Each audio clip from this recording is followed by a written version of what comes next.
Hello guys, welcome to YouTube channel Islamic Counseling TV. Don't forget subscribe guys.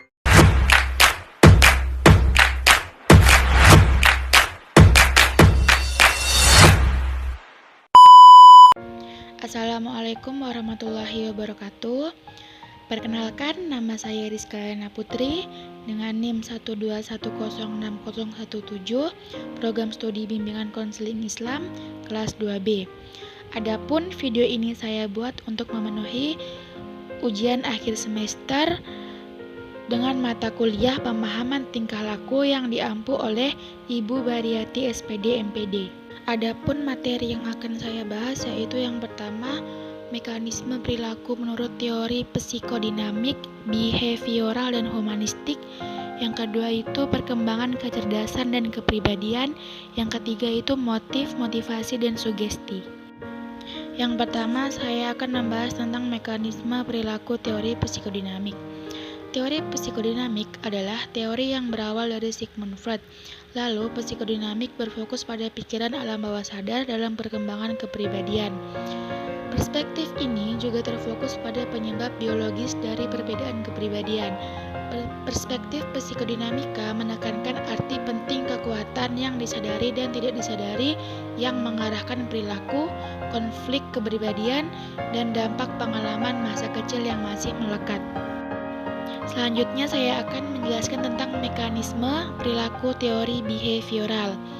Nah, apakah itu teori behavioral? Teori behavioral adalah teori yang menjelaskan atau mempelajari perilaku manusia.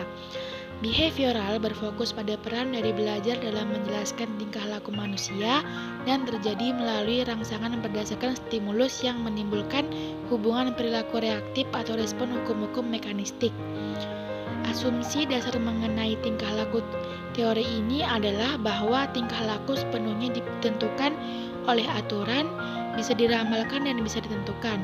Menurut teori ini, seorang terlibat dalam tingkah laku tertentu karena mereka telah mempelajarinya melalui pengalaman-pengalaman terdahulu.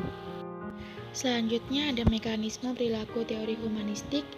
Yang dimaksud dari aliran humanistik adalah mempunyai sifat yang baik. Pernyataan tersebut mengandung makna bahwa manusia itu mempunyai kemampuan untuk terus berkembang, mengarahkan diri kreatif dan dapat memenuhi kebutuhannya sendiri. Maka dari itu, menurut aliran ini, manusia mempunyai kemampuan untuk menentukan arah kehidupannya sendiri dengan penuh kesadaran dan kebebasan tanpa bantuan orang lain. Dalam teori humanistik, teori ini menentang modifikasi perilaku dari teori behavioral dan psikoanalisis, yaitu kepribadian dan individu yang ditentukan oleh lingkungannya. Teori humanistik mengibaratkan bahwa individu itu seperti tumbuhan yang dimana tumbuhan tersebut dapat berdiri sesuai dengan potensinya.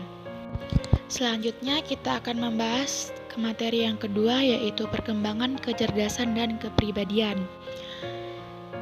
Perkembangan adalah perubahan yang progresif dan kontinu dalam tanda kurung berkesinambungan dalam diri individu mulai lahir sampai mati.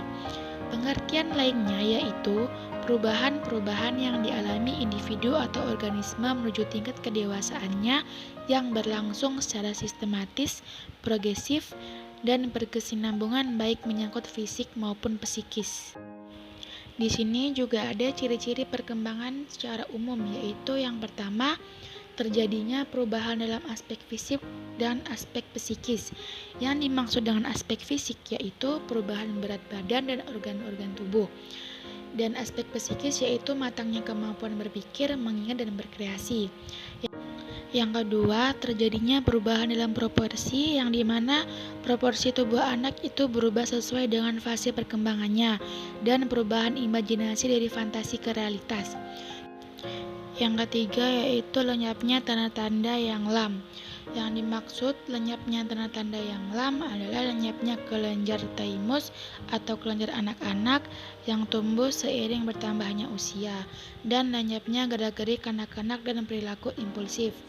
Yang terakhir yaitu diperolehnya tanda-tanda yang baru. Yang dimaksud diperolehnya tanda-tanda yang baru yaitu dengan pergantian gigi dan karakter seks pada usia remaja, dan berkembangnya rasa ingin tahu tentang pengetahuan moral interaksi dengan lawan jenis. Selanjutnya, saya akan menjelaskan tentang kecerdasan. Apakah itu kecerdasan? Menurut Dusek, kecerdasan dapat didefinisikan melalui dua jalan, yaitu secara kuantitatif dan kualitatif.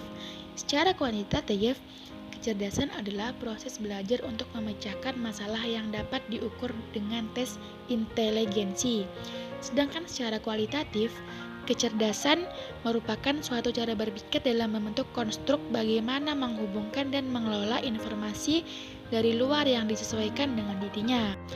Macam-macam kecerdasan menurut para ahli psikologi di dunia menyimpulkan terkait dengan pemetaan kecerdasan atau question mapping. Seseorang dapat dibagi menjadi 3 bagian, yaitu kecerdasan intelektual, kecerdasan emosional, dan kecerdasan spiritual. Ketiga kecerdasan ini merupakan kecerdasan personal yang melekat pada pribadi seseorang. Yang selanjutnya, penjelasan dari kepribadian. Kepribadian merupakan sesuatu yang menggambarkan ciri khas atau keunikan seseorang yang membedakan orang tersebut dengan orang lain.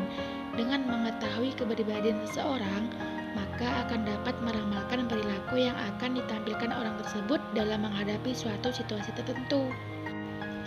Selanjutnya, pembahasan yang ketiga yaitu motif, motivasi, dan sugesti.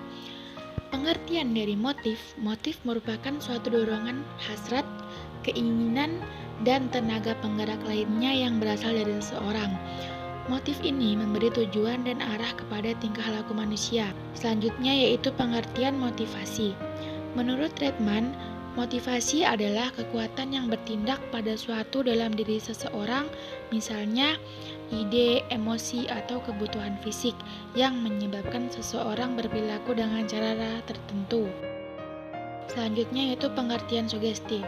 Sugesti merupakan cara pemberian suatu pandangan atau pengaruh oleh seseorang kepada orang lain dengan cara tertentu, sehingga orang tersebut mau mengikuti pandangan atau pengaruh tersebut tanpa berpikir panjang. Hal ini karena sugesti bersifat menggugah emosi spontan, sehingga orang tersebut menerima suatu masukan tanpa berpikir panjang. Nah, ternyata motif, motivasi, dan sugesti ini memiliki indikator sebagai berikut. Indikator motif dibagi menjadi 5, yaitu yang pertama, tekun menghadapi tugas, menghadapi kesulitan atau tidak lekas putus asa, menunjukkan minat terhadap bermacam-macam masalah orang dewasa, lebih senang bekerja mandiri, yang terakhir dapat mempertahankan pendapatnya. Selanjutnya yaitu indikator motivasi. Yang pertama, adanya hasrat dan keinginan berhasil. Yang kedua, adanya dorongan dan kebutuhan dalam belajar. Yang ketiga, adanya harapan dan cita-cita masa depan. Yang keempat, adanya penghargaan dalam belajar. Yang kelima, adanya kegiatan yang menarik dalam belajar. Yang keenam, adanya lingkungan belajar yang kondusif sehingga memungkinkan seorang siswa dapat belajar dengan baik. Yang terakhir ada indikator sugesti. Nah, indikator sugesti ini dibagi menjadi 3. Yang pertama itu dengan membujuk atau memuji. Misalnya kepada anak yang bodoh. Tidak perlu dikatakan kepadanya bahwa ia bodoh, karena guru selalu berusaha agar anak itu maju, yaitu dengan jalan membujuk agar ia lebih rajin. Dikatakan bahwa ia pun sama dengan teman-temannya. Yang kedua, dengan menakut-nakuti orang yang akan disugesti. Misalnya, pada malam hari kepada anak yang sering dikatakan akan adanya momok yang suka nakal, anak malas, dan sebagainya dengan maksud agar anak itu menurut apa yang ia perintah atau suruhkan kepadanya. Dan yang terakhir, dengan menunjukkan kelemahan-kelemahan orang yang disugesti. Sekian penjelasan dari saya. Mohon maaf apabila terdapat kesalahan, karena saya hanya manusia biasa yang tidak luput dari kesalahan, karena sesungguhnya yang maha sempurna hanya Allah Subhanahu wa Ta'ala. Sekian, terima kasih. Wassalamualaikum warahmatullahi wabarakatuh.